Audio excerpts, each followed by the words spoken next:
कोई कोई लोग बहुत प्रयास करके ज्ञान सुनते हैं, बहुत प्रयास करके ज्ञान सुनते हैं, सुन के याद रखता है, लेकिन प्रैक्टिस नहीं करता है।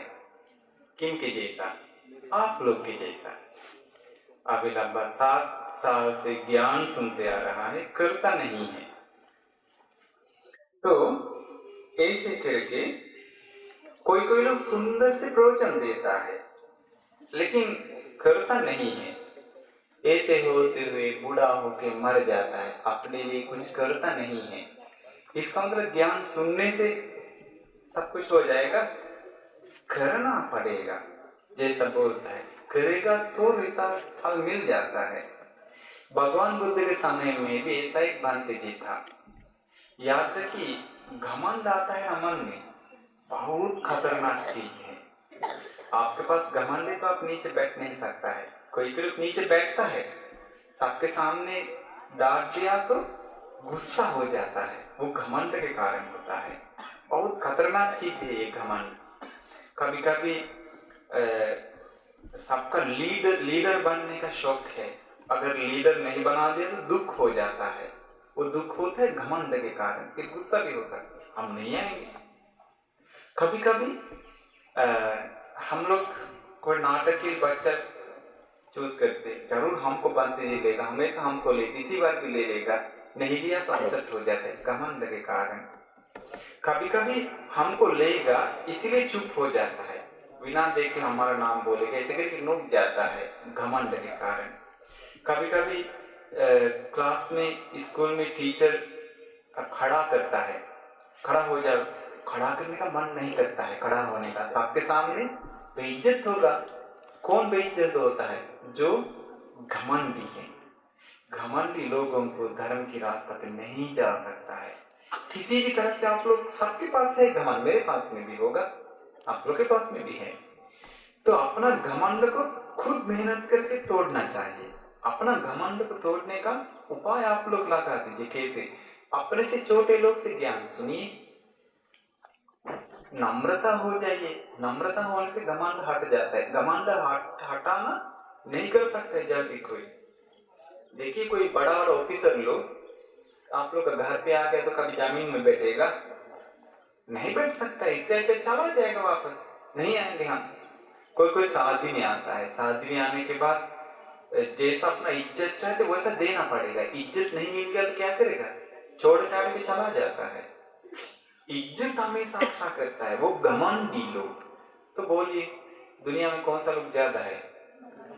घमंडी लोग ज्यादा है, निरहंकार लोग ज्यादा नहीं है।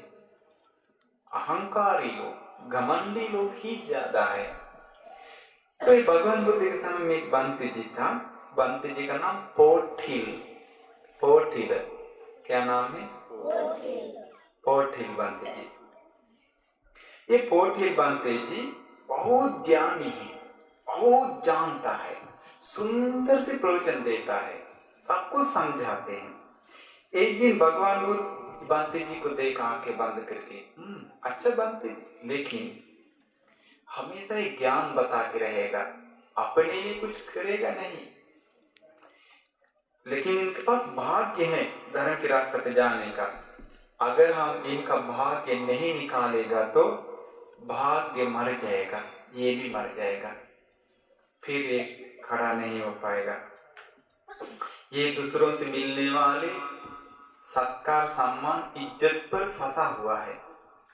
ऐसे होता है ना, दूसरा लोग इज्जत करने लगेगा तो अपना मार्ग भूल जाता है ना। तो ऐसे हुआ है।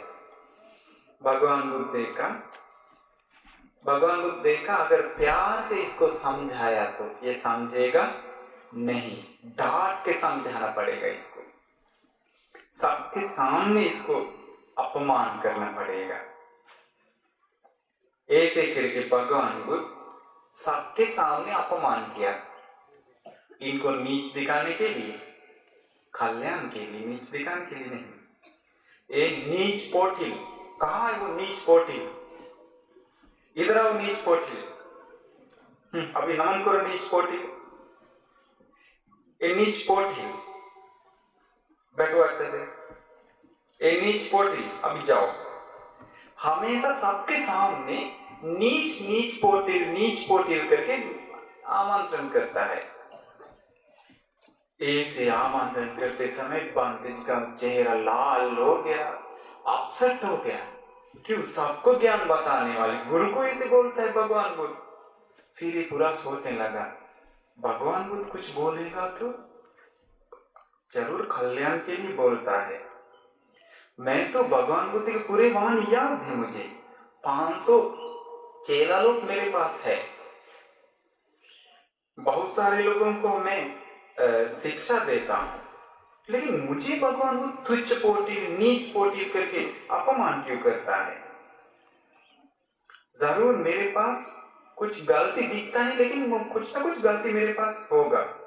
फिर सोचने लगा, हाँ बाकी बंदे लोग तो अरहत प्राप्त किया, अभी तक मैं अरहत प्राप्त नहीं किया, अभी धर्म की रास्ते पे हम नहीं गए, भले ही हम ज्ञान बताते लेकिन अभी तक हम छोटा है। ऐसे करके ये सोचा, ठीक है हम जंगल में जाएंगे, एकांतवास में जाएंगे, अभी से हम मेहनत करेंगे, रोज प्रवचन देके रह जाएगा तो पता नहीं चलेगा, बुढ़ा होके मर जाएगा फालतू। इसके बाद ये बंते जी को दूसरों से मिलने वाले सत्कार सम्मान पे पसंद हट गया, दूसरों से पाने वाली इज्जत हट गया, सब कुछ मन से हटा दिया, चीवर पात्र ले लिया। जो जंगल में जाने वाले बनते लोग जंगल में जाने से पहले हॉल में आना चाहिए, हॉल में आकर के बैठ के बुद्ध वंदना करके निकलना चाहिए। तो बंते जी सोचा सामने करना है, बंते जी सोचा सबके सामने आ गए, सभी लोग मुझे इज्जत करके मुझे बैठा देगा बड़ा कुर्सी पे, इससे अच्छा हम पीछे बैठेंगे। थोड़ा सामने से 6:30 बज गया, तो बंते जी सबके पीछे आके बैठ गया। बैठने के बाद कोई नहीं देखा, फिर नमन करके निकल गया। दूर एक आश्रम था, उसी आश्रम में 30 बंते जी लोग रहते थे। उनमें से सबसे बड़ा बंते जी के पास जाके नमन किया, बंते जी मुझे मदद कीजिए बंते जी। अरे ये तो हमारे पोटिल बंते जी है, आप तो बहुत बड़ा धर्म का ज्ञानी है, हम सभी लोग आपसे सीख गए हैं, आप क्यों आगे हम लोग से सीखने के लिए? हम लोग तो आपका चेला है, आपसे सीख गए हैं, इसीलिए यहाँ क्यों आया? नहीं बंते जी ऐसे मत कहिए बंते जी, आप सभी लोग तो दुख से मुक्त हैं, अरहंत हैं, हम तो अभी तक नहीं। फिर वो बड़ा बंते जी सोचा शायद इनके पास अभी तक घमंड होगा, इसीलिए दूसरा बंते जी पास चला देंगे, छोटा। फिर दूसरी बंते जी पास चला दिया, वो बंते जी भी बताने लगा आपसे तो हम लोग सीखे, आप ये कहाँ आ गया? नहीं ऐसा मत सोचिए, हमको बता दीजिए कुछ विमुक्ति संपूर्ण होने के लिए तरीका। ये सोचा घमंड होगा इनके पास अभी तक, इससे जूनियर बंते जी पास चला दिया। ऐसे ऐसे ऐसे करके अंत में एक छोटा बंते जी है, वो छोटा बंते जी का उम्र 7 साल का है। 7 साल मतलब इतना है, इतना छोटा बंते जी बैठ गया, बैठ के बंते जी के पास जाके बताया, बंते जी प्लीज कृपा करके हमको कुछ बता दीजिए। हे बंते जी हम कैसे बता देंगे, आप तो मुझसे बहुत बड़ा सीनियर है, हम तो आपसे सीखे हैं। नहीं ऐसे मत कहिए, हम अभी तक अरहत प्राप्त नहीं किया, मेरे मन में अभी तक राग द्वेष मोह है, आप लोग तो आप दुख से मुक्त हो गए, प्लीज मुझे कृपा करिए।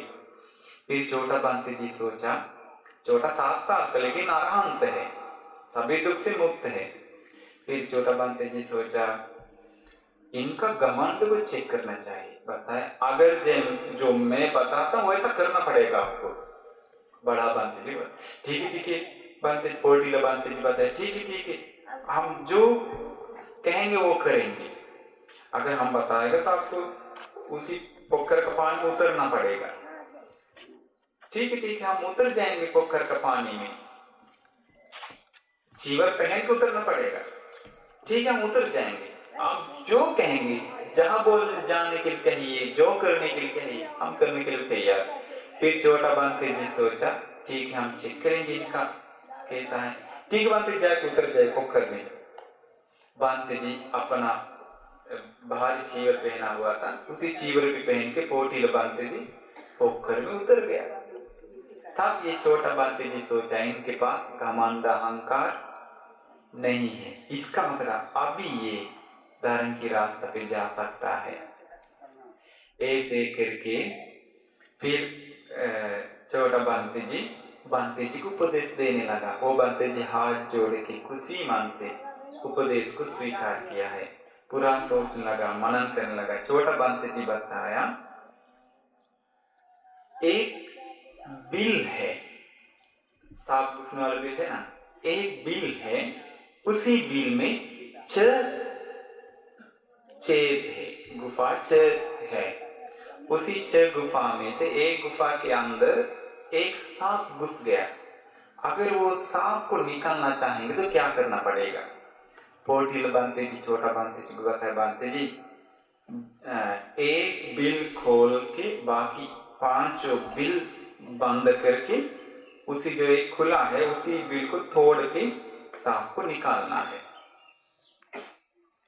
फिर छोटा बांधते जी बताया वैसे ही है, वैसे ही है। हम लोग का भी इधर 6 बिल है, उसमें मन नाम का एक सांप घुसा हुआ है। 6 बिल क्या है? आँख, कान, नाक, जीभ, शरीर, मन। इनमें से आँख, कान, नाक, जीभ, शरीर को बंद करके मन को पकड़ना चाहिए। मन को पकड़ के मन में गंदगी आने नहीं देना चाहिए, मन शांत करना चाहिए,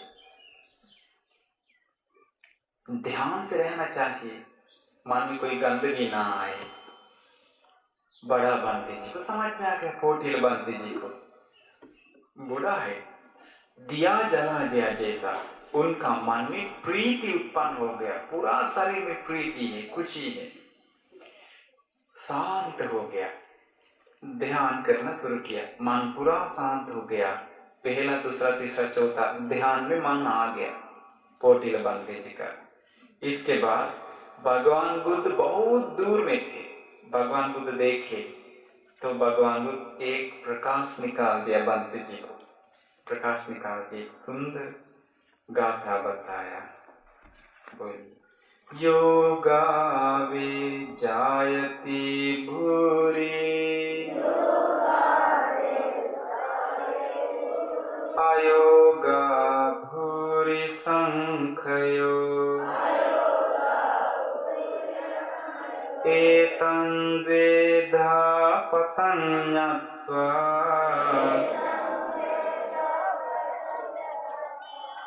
भवाय विभवाय च तथात्तानं निवेशय यथा भूरि पवर्धति। सचमुच में धर्म जानने से नहीं, धर्म का प्रैक्टिस करने से ही प्रज्ञा बढ़ता है।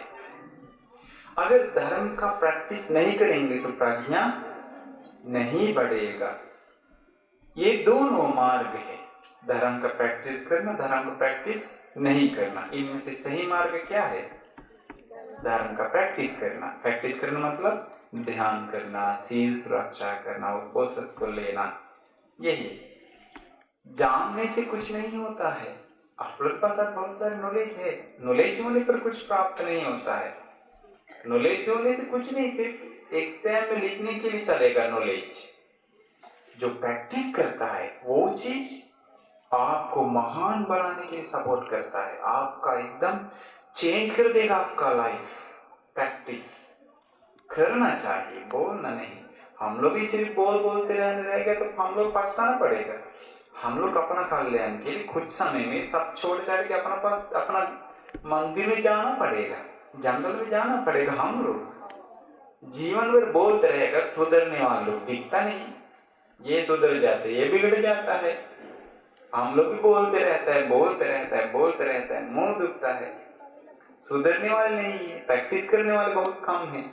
इसलिए हम लोग अपने के बारे में सोचना चाहे तो आप अपने के बारे में सोचिए। ऐसे करके वो बांते जी को बताया, जो प्रज्ञा प्राप्त होता है उसी मार्ग को तुरंत मन से प्रैक्टिस करना है। बांते जी समझ गया, अनित्य विपස්සना ध्यान करके बांते जी अरहत्त को प्राप्त किया। देखिए भगवान बुद्ध की करुणा, दूसरों को सुधारने का तरीका। आश्चर्य गुरु है ना। प्यार, हम लोग तो प्यार से बताते ऐसे मत करिए, और हम लोग का सिर पे चढ़ा जाता है। इसीलिए आप लोग इसमें से एक चीज सीखिए, आप सबके पास घमंड है, आप लोग चेक कर लीजिए आप लोग पास घमंड कैसे मिटा देंगे। बहुत अच्छा है, घर पे भी आप लोग घमंड को हटाने का कुछ भी तरीका अपना सकता है। तो आप सभी लोगों का अपना अहंकार घमंड को त्याग करके सभी दुख से मुक्त होने का